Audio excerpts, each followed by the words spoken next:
지난주에는 어디에 관한 말씀을 전했나요? 제목이 뭐였어요? 제목이 아주 길었죠. 비가 이어보고 있어. 네. 너희는 먼저 그의 나라와 그의 의를 구하라.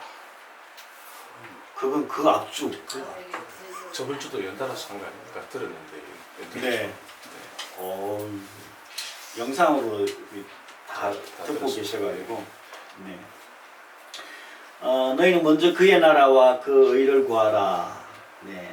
정말로 중요한, 너무너무 중요한 말씀이고요. 지난주에는 남에게 대접을 받고자 하는 대로 먼저 대접해라. 대접이라는 단어에 뭘로 바꾸면 될까요? 사랑으로 바꾸면 돼요. 너희가 남에게 사랑을 받고자 하면 사랑받고자 하는 대로 먼저 사랑하라. 지난주에 제가 말씀 전했는데 이게 우리 인간 대인관계에만 적용되는 줄로 알았는데 무슨 관계라고요? 대인관계를 넘어서 대신관계, 하나님하고의 관계다. 우린 하나님에게 너무너무 인정받고 사랑받고 싶잖아요. 진짜 그러고 싶거든요. 다 그러지 않아요? 하여간 장소를 옮겨야 되는 부분에서 신경이 많이 쓰이는지 요즘 잠이 잘 안 와요. 진짜로. 그래서 2시 목요일인가 금요일 날은 새벽 2시에 깨가지고 그냥 집을 나왔어. 힐링이랑 둘이.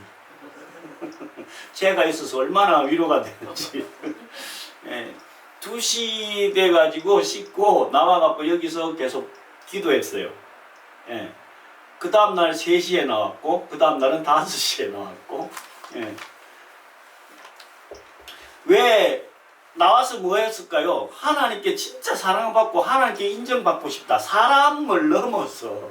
물론 사람한테도 인정받아야 되겠지만 그보다 더 중요한 건 하나님에게 사랑받고 하나님께 인정받고 하나님에게 복을 잔뜩 받는 게 얼마나 좋겠어요. 그렇게 하려면 뭐 해야 된다고요? 먼저 하나님을 사랑하라는 거예요.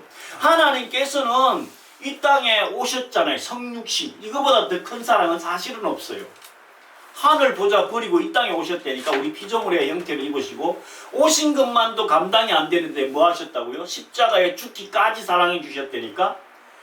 그래서 우리는 하나님께서는 우리의 사랑을 얼마든지 받아도 아무런 문제가 없는 분이셔요. 대신 우리가 하나님께 정말로 사랑받고자 하는 대로 하나님을 먼저 사랑해야 한다. 하나님 사랑하는 방법이 뭘까요? 하나님 사랑하는 방법 최고가 뭘까요? 헌금 많이 하는 거? 기도하는 거? 와, 좋죠. 맞아요. 예배가 최고예요. 예배가 최고예요. 그 다음에 기도고요. 그 다음에 말씀. 하나님 말씀을 알아야 그대로 실천할 거 아니에요. 그래서 알면 뭐 하게 돼 있을까요? 알면 감사하게 돼 있고요. 감격하게 돼 있고요. 그래서 그걸 가누지를 못해서 찬양하게 돼 있어요. 노래하게 돼 있다니까. 그게 하나님을 먼저 사랑하는 방법이에요. 그래서 우린 그렇게 살자. 지난주에 말씀을 전했습니다. 이 말씀은 지금 어디에 나오고 있어요? 산상수훈. 마태복음 5, 6, 7장이라고 했죠. 그래서 제가 이 말씀 계속 보다가 산상수훈은 다른 예수님의 주옥 같은 말씀들이 많이 있지만 아예 산상수훈은 작정을 하고 작심을 하고 정말 예수님께서 전하고 싶은 핵심 메시지를 전한 내용이 산상수훈이에요. 다른 말씀들은 상황, 사건마다 예수님이 그에 합당한 말씀을 주셨지만 이 산상수훈만큼은 아예 작심을 하고 하나님의 뜻을 전한 거예요. 그래서 이 산상수훈의 별명이 뭐라고요? 천국 대헌장이고 천년왕국의 헌법이다. 대한민국 국민들은 헌법을 지키면서 살아야 되잖아요. 그렇듯이 천국의 대헌장, 하나님의 자녀들이 영원히 지키면서 살아야 될 하나님의 뜻이 바로 산상수훈이다. 그래서 오늘 산상수훈의 마지막 부분, 오늘 7장 마지막 부분을 보게 되는데, 7장은 결론이라고 할 수 있는데 7장의 시작은 뭐였어요? 한 3, 4주 전에 전했는데 7장의 시작은 뭘로 시작했어요? 비판하지 마라. 비판받고 싶지 않으면 비판하지 마라. 네. 그래서 내 눈에 들보를 먼저 빼고 상대방의 눈에 티끌을 빼라고 이야기하라. 이 앞부분에 말씀을 주셨고요. 그러면서 지난주에 무엇이든지 대접을 받고자 하는 대로 대접해라. 12절까지였습니다. 진짜 마무리는 오늘 13절부터예요. 13절은 뭐라고 말씀하고 있습니까? 좁은 문으로 들어가라. 멸망으로 인도하는 문은 크고 그 길이 넓어 그리로 들어가는 자가 많고 생명으로 인도하는 문은 좁고 길이 협착하여 찾는 이가 적다. 예. 그래서 좁은 문으로 들어가라. 예. 좁은 문이 도대체 뭘까? 예. 좁은 문이 뭘까요? 우리 교회 문이 너무 좁지 않아요? 저는 이 말씀 보면서 오늘 이 짐 이거 강대상이 못 나가. 그래서 저 손잡이를 다 떼야 겨우 나갈 수 있어. 좁아가지고. 우리 교회 중에 우리 교회만큼 좁은 문이 있는 교회가 있을까 하는 생각이 확 들었어요. 그래서 좁은 문으로 들어가라. 그 길은 멸망으로 인도하는 문은 크고 길이 넓어 그리로 들어가는 자가 많다. 좁은 문은 생명으로 인도하는 문이다. 우리는 이 말을 이해하기가 좀 쉽지가 않아요. 근데 유대인들은 이 말을 금방 알아들어. 왜 그럴까요? 옛날에는 이 성을 쌓아놓고 그 안에서 살았잖아요. 진주에 가면 진주성이라고 엄청 큰 성이 있어요. 맞아요. 그 들어가는 데 문이 어마어마하게 큰 게 있어요. 속성루도 있고. 근데 옛날에 성은 문이 대낮에는 큰 문으로 왔다 갔다 했죠. 뭐 농사 지으러 가는 사람도 그렇고 고관 대작도 말 타고 들어가기도 하고 나오기도 하고 그렇게 큰 문을 대낮에는 이용을 했지만 밤이 되면 어떻게 돼요? 큰 문은 싹 닫아버려요. 그리고 옆에 조그마한 쪽문이 있어요. 쪽문. 큰 성에는 꼭 쪽문이 있어요. 이 쪽문은 밤이 되면 닫혀. 왜 그럴까요? 외적이 침해오면 막아야 되잖아요. 큰 문을 일단 막아놔 놓고 혹시 못 들어오는 분들이 있잖아. 낮에 일 갔다가 늦게 들어오는 분들 위해서 거기 작은 쪽문 하나 만들어 놔놓고 그게 또 누가 있냐면요 경비, 수비 보초 서는 사람이 꼭 있어. 그렇게 해가지고 그 쪽문의 크기는 소나 말이 겨우 들어갈 정도의 좁은 문이에요. 폭으로 하면 얼마나 될까? 한 75cm나 80cm 정도 되려나. 저쪽에 이사 가는데도요 문이 좁아요. 희한하네. 그래가지고 어저께 제가 이게 또 못 들어가. 이걸 잘라야 들어갈까 싶어가지고 여기 제가 자르려고 하다가 거기 문을 떼면 되겠다 싶어가지고 그 방화문 있잖아요. 그 문을 아예 제가 떼놨어. 그 문 떼는데도 또 방법을 몰라가지고 엄청 힘들었는데 하여간 문 다 뗐어.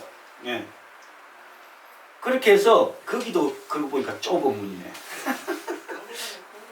네? 강대상이 큰 거구나. 이거는 역시 그 좁은 문 들어가려면 뭐를 내려놔야 되냐면요 모든 짐을 내려놔야 돼요. 특히 말 타고 들어가는 사람들 예, 고관 대작들 일단 말에서 내려와야 돼요. 그리고 들어가려면 머리를 숙여야 돼요. 예. 그래서 그 좁은 문을 유대인들은 예수님께서 지금 무슨 말씀을 하고 있는지를 정확히 알고 있는데 이 좁은 문을 왜 이야기했느냐 하면 생명으로 인도하는 문은 좁고 길이 협착하여 찾는 이가 적다. 크고 넓은 길, 예, 군자는 대로행이라고 우리나라는 뭐 큰 길로 가라고 하지만 마지막 때가 해가 지고 어둠이 내리면 인생의 종말이 오면 인류의 종말이 오면 우리는 좁은 문을 통과해야 돼요. 그 좁은 문이 누구냐 하면 예수 그리스도의 나는 양의 문이다.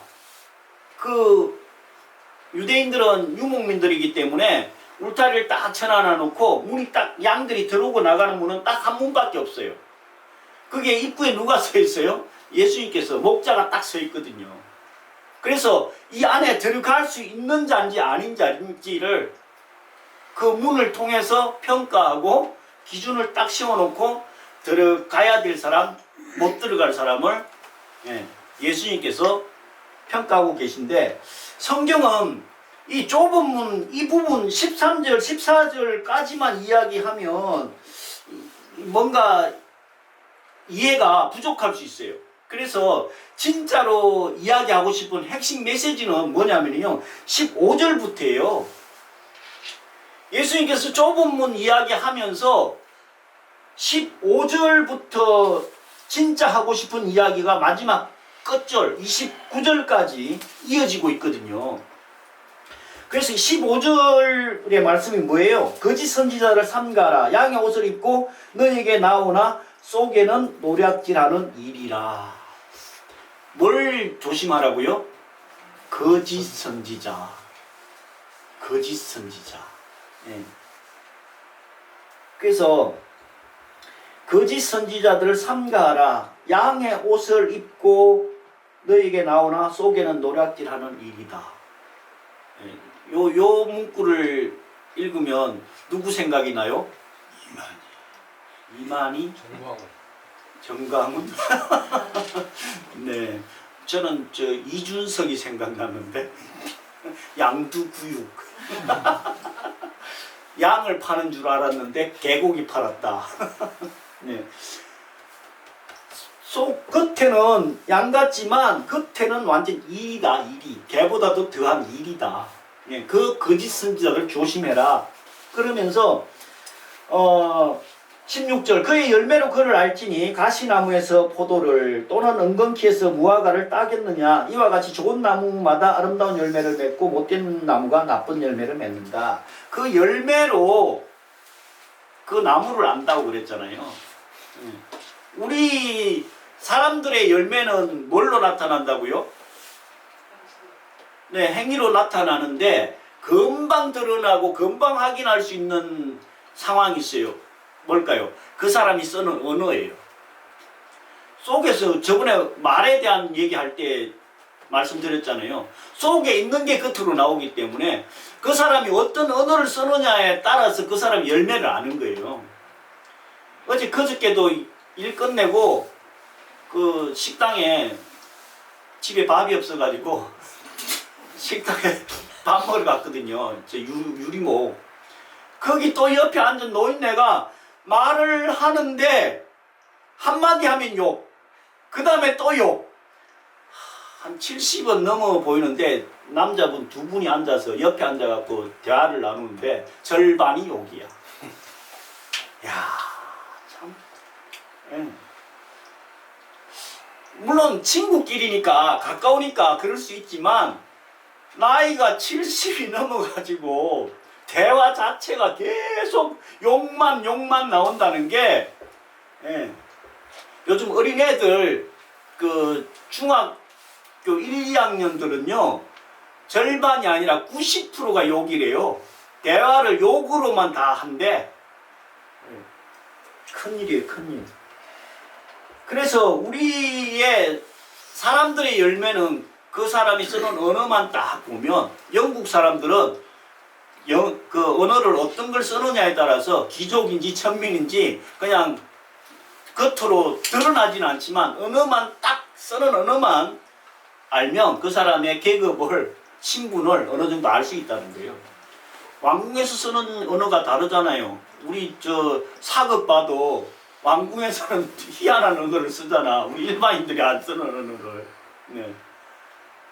그래서 그 언어만 보면 그 사람이 어떤 열매가 맺혀져 있는지 그 속에 뭐가 들어있는지를 알 수가 있는데 21절에 보면 나더러 주여 주여 하는 자마다 천국에 들어갈 것이 아니요 다만 하늘에 계신 내 아버지의 뜻대로 행하는 자라야 들어가리라.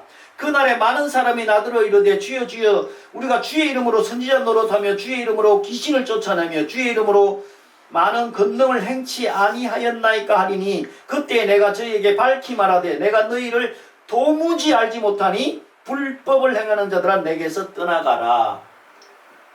귀신 쫓아내고 능력 행하고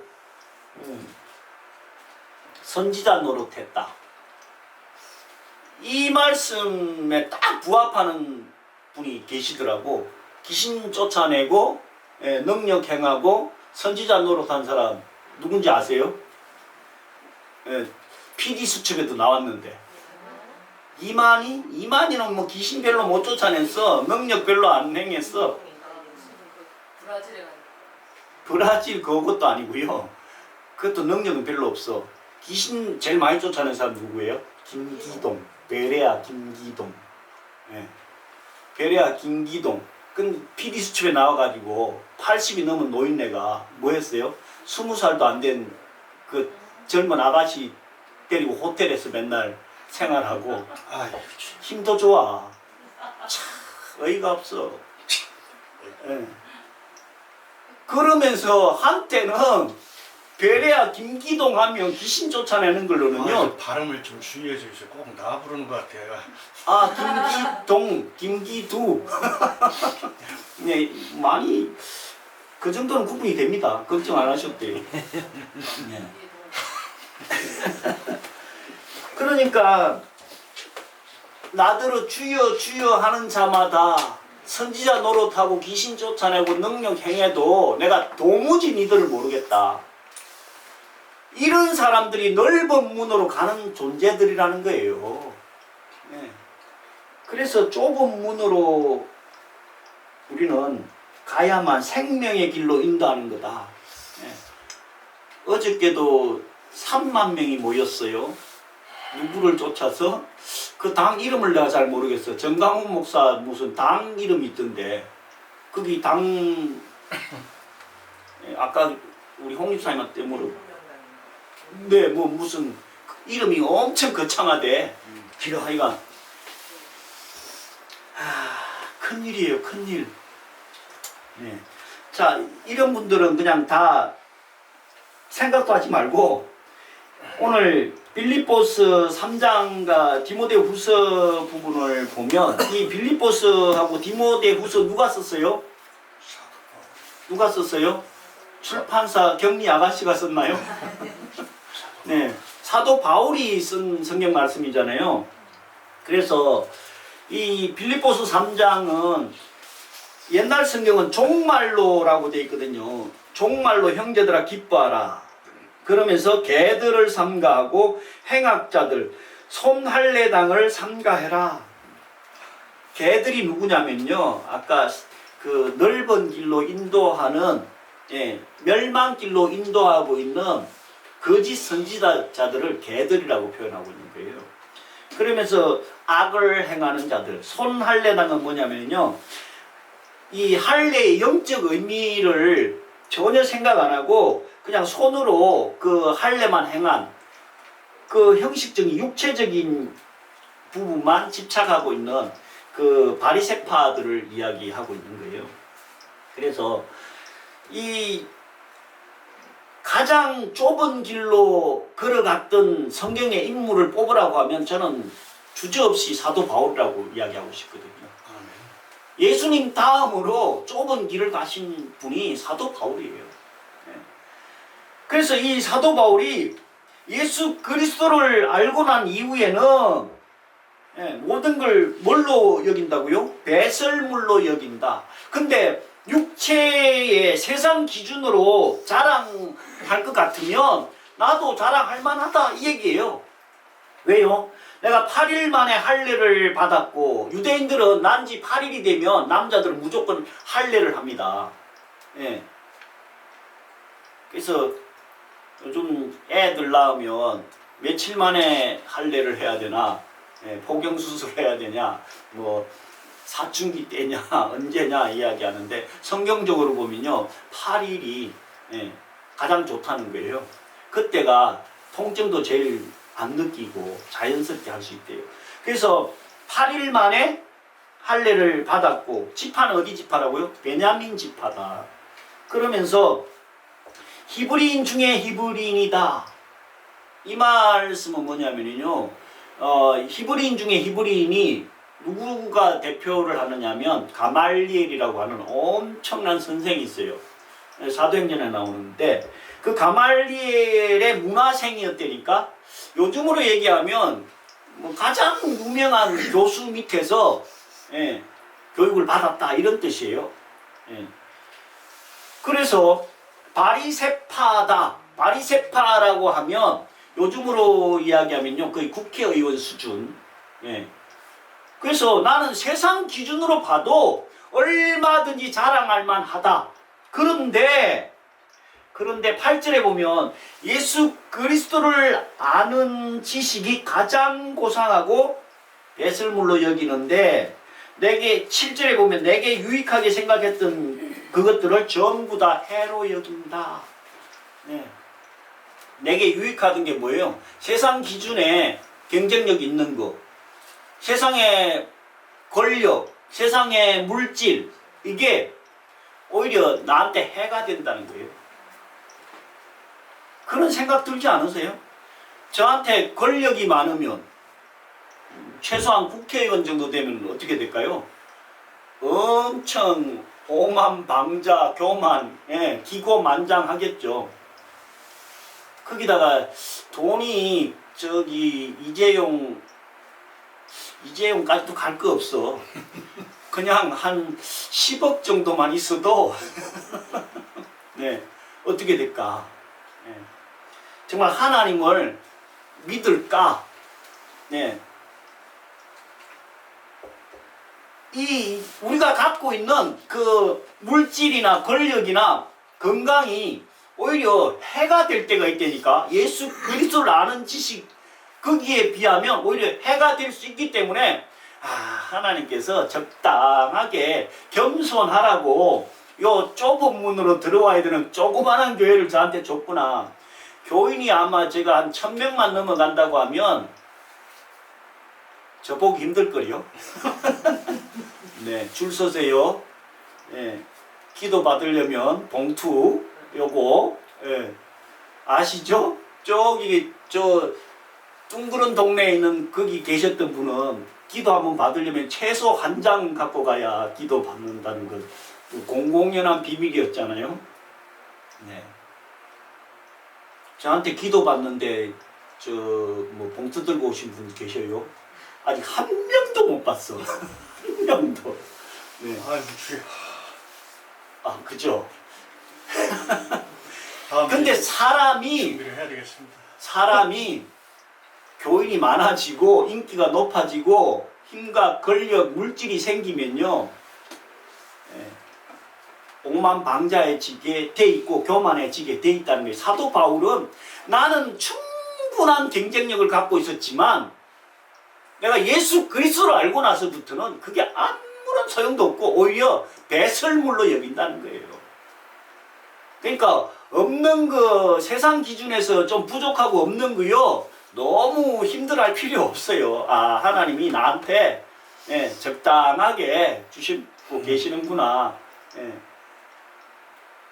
왜 이렇게 작은 교회에서 예배를 드렸을까? 교만하지 말라고, 오만하지 말라고. 하나님 뜻대로 하나님만 제대로 알면 사람한테 인정받는 게 문제가 아니고 하나님께 인정받는 게 가장 중요하기 때문에 사람은 외모를 보지만 하나님 뭘 본다고요? 중심을 보신다고 했잖아요. 그래서 디모데 후서 4장은 바울이 마지막으로 이제 죽기를 기다리면서 유언과 같이 전한 내용이 디모데 전후서거든요. 특히 디모데 후서는 죽기 정말 임박해서 준 말씀인데 뭐라고 말씀하고 있습니까? 4장 1절에 하나님 앞과 살아있는 자와 죽은 자를 심판하신 그리스도 예수 앞에서 그가 나타나실 것과 그의 나라를 두고 엄히 명하노니. 그냥 겉면이 아니에요. 엄하게 명령한다는 거예요. 그냥 명령도 아니고 엄히. 뭘 엄히 명한다고 말씀하고 있어요? 2절 너는 말씀을 전파하라. 때를 얻든지 못 얻든지 항상 힘쓰라. 범사에 오래 참음과 가르침으로 경책하며 경계하며 건하라. 네. 복음을 전하는 것을 엄하게 명령했다는 거예요. 네. 지금 사도 바울이 죽기 직전에 그 영적인 아들이라고 하는 디모데에게 유언과 같이 전한 내용이에요. 복음 전하라는 거예요. 때를 얻든지 못 얻든지. 네. 그래서 때가 이르리니 사람이 바른 교훈을 받지 아니하며 기가 가려워서 자기의 사욕을 따르는 서성을 많이 두고 또 그 길을 진리에 돌이켜 허탄한 이야기를 따르리라. 이 시대인 것 같지 않아요? 어떻게 하든 사욕을 따를 서성을 많이 둔대요. 우리는 뭐 그런 서성을 별로 두지도 않고 있지만 좀 갖고 있다 하는 분들은 어떻게 하면 사욕을 많이 물질을 많이 채울까 권력을 많이 가질까 그렇게 해서 서성을 많이 두고 있대요. 여러분들은 서성 없죠? 돈 버는데 서성 있나요? 세상 사람들은요 그 서성을 주식하는 사람들 주식 컨설턴트라고 하나? 맡기잖아요.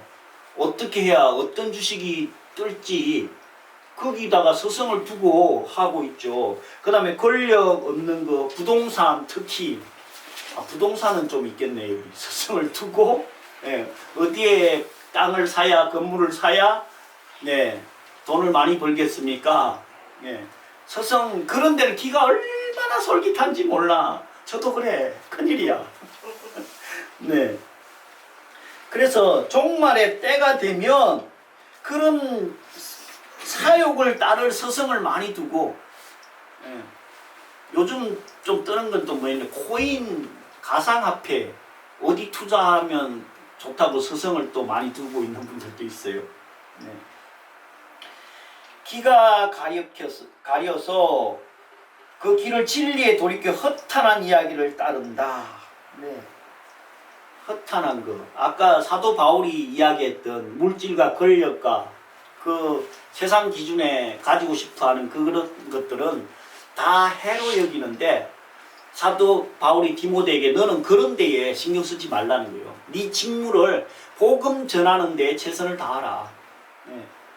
그래서 사도 바울이 마지막으로 7절에 보면 6절 전제와 같이 내가 벌써 부어지고 나의 떠날 시각이 가까웠다. 전제는 뭐냐면요 옛날에 관제라고도 했는데 제사 드릴 때에 부어서 이렇게 드리는 제사 있잖아요.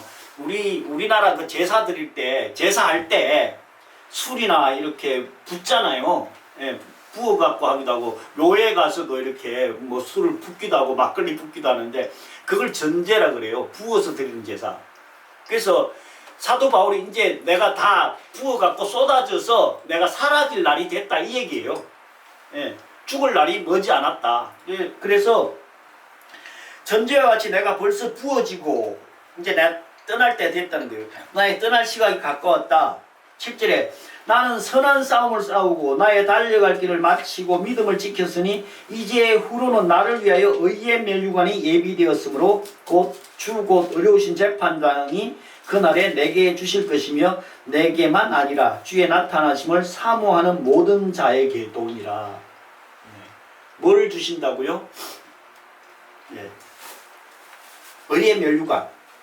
이제 선한 싸움을 다 싸우고 달려갈 길을 다 마치고 믿음을 지켰으니 예, 의의 면류관이 준비되어 있다는 거예요.